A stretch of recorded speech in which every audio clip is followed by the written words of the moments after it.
সালটা ছিল 1911, তারিখ ছিল 10ই মার্চ। গুজরাটের একটা মিডল ক্লাস ফ্যামিলিতে জন্মগ্রহণ করেছিলেন হাসমুখ ভাই পারেখ। মধ্যবিত্তদের যে স্বপ্ন দেখা বারণ, সেই কথা আপনাকে কে বলেছে? এই হাসমুখ ভাই পারেখ দিনের বেলায় পড়াশুনো করতেন এবং রাতের বেলায় পার্ট টাইম জব করতেন। পড়াশোনায় খুব ভালো ছিলেন, সেই জন্য লন্ডন স্কুল অফ ইকোনমিক্সে চান্স পেয়ে গেছেন ইজিলি, এবং সে লন্ডন স্কুল অফ ইকোনমিক্স থেকে তাকে স্কলারশিপও দেওয়া হতো। পড়াশোনা করার পর ভারতে এসে 3 বছর ধরে ইকোনমিক্স পড়িয়েছেন সেন্ট জেভিয়ার কলেজে। কিন্তু হাসমুখ স্যারের আগ্রহ ছিল সব থেকে বেশি ফাইন্যান্সের দিকে, মানে হিসাব, টাকা, অর্থ, এই ব্যাপারে। ঠিক এই কারণের জন্যই সেন্ট জেভিয়ার কলেজে লেকচারারের প্রফেশন ছেড়ে দিয়ে হরকিষেণ দাস লুকমি দাসের স্টক ব্রোকিং ফার্মে জয়েন করে নেয়। এরপর 1956 সালে পারেখজি আইসিআইসিআইয়ের ডেপুটি জেনারেল ম্যানেজার হিসেবে জয়েন করেন।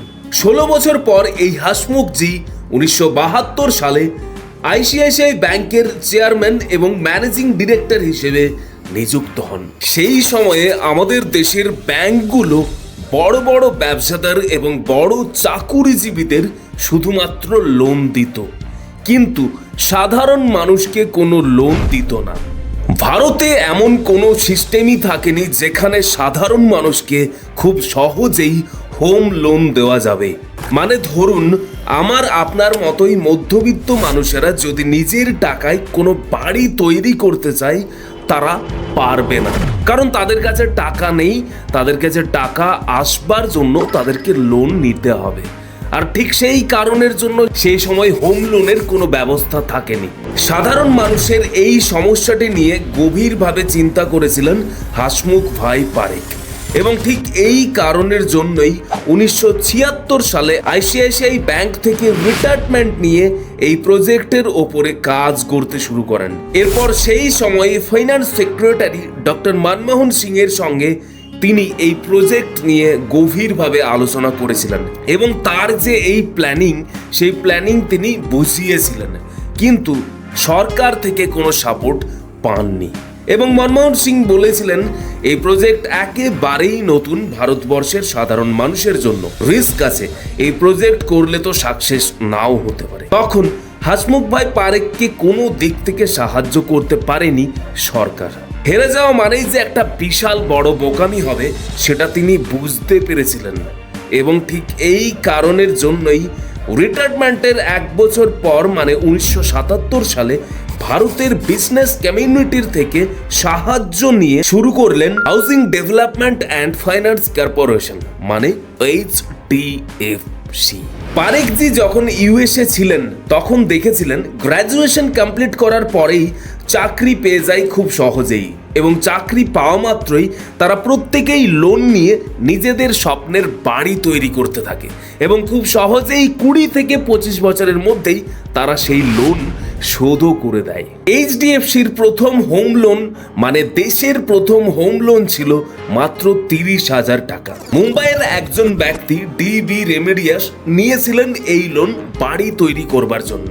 মাত্র 28 বছরেই ভারতের সবথেকে বড় ব্যাংক হিসেবে পরিচিতি লাভ করে এইচডিএফসি ব্যাংক। পারেখজির সাধারণ মানুষের জন্য এই যে ভাবনা, সেই ভাবনাকে বাস্তবায়িত করবার জন্য একজন বুদ্ধিমান ও স্মার্ট মানুষের দরকার। ঠিক সেই কারণের জন্যই তিনি ইনভাইট করেন তার ভাইপো দীপক পারেখকে। এত মানুষ থাকতে দীপক পারেখকেই কেন তিনি বলেছিলেন এইচডিএফসি ব্যাংক সামলানোর জন্য? কারণ একটাই, দীপক পারেখ সিএ কমপ্লিট করেছিলেন ইংল্যান্ড এবং ওয়েলস থেকে, এবং সেই সময় চেস ম্যানহাটন ব্যাংকে একটা অনেক বেশি স্যালারির চাকরি করতেন। দীপক পারেখের গ্লোবাল ফাইন্যান্স এবং ব্যাংকিং এর প্রচুর অভিজ্ঞতা ছিল। এরপর দীপক পারেখ এইচডিএফসি জয়েন করে নেয়। এই ভাবনাগুলোই দীপকজি এইচডিএফসি বোর্ডের সামনে রাখে। প্রথমে বোর্ডের কোনো মেম্বারই দীপকজির এই ভাবনাটিকে সমর্থন করেননি। তারপর দীপকজি বোঝায়, লং টাইম গ্রোথ করতে হলে এইচডিএফসিকে ব্যাংক হতেই হবে। অনেক রকমভাবে বোঝানোর পর দীপকজির এই আইডিয়াটিকে বোর্ডের মেম্বাররা সমর্থন করে। কিন্তু সাথে দুটো শর্তও রাখে, আর সেই দুটো শর্ত হলো নিউ লিডারশিপ এবং ইন্ডিপেন্ডেন্ট ম্যানেজমেন্টের সাথেই চলবে ব্যাংক।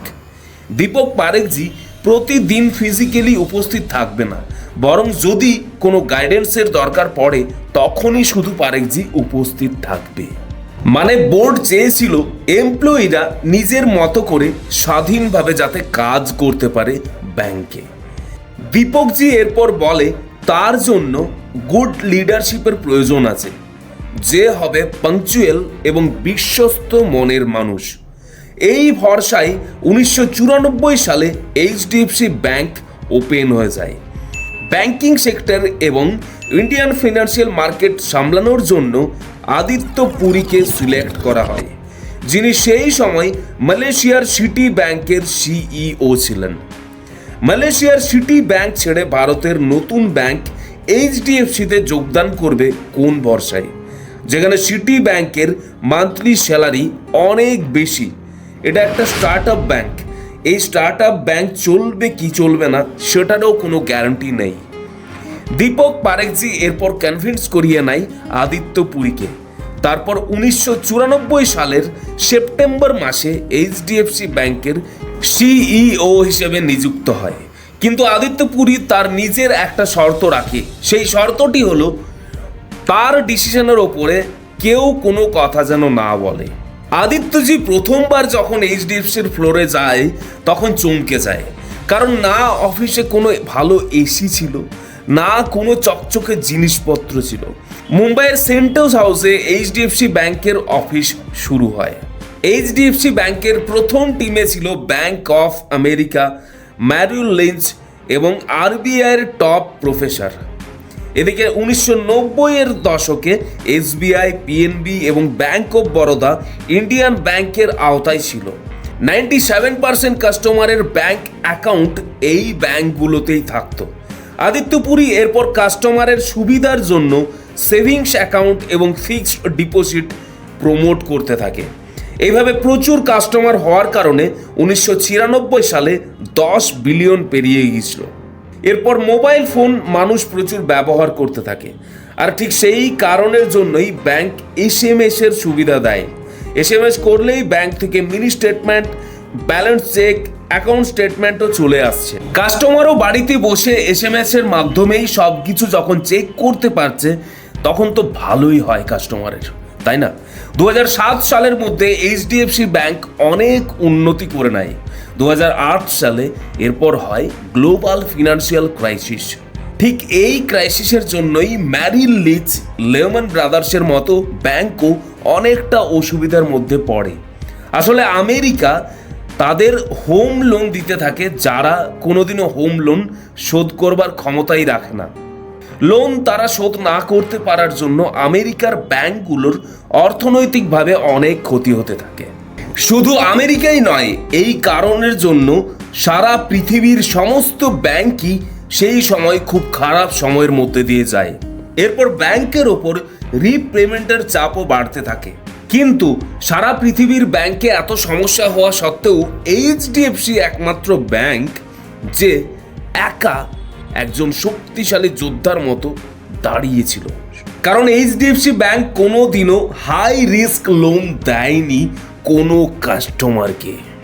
2014 সালের অক্টোবর মাসের মধ্যেই 5.5 মিলিয়ন অ্যাক্টিভ ক্রেডিট কার্ড ব্যবহারকারী ছিল।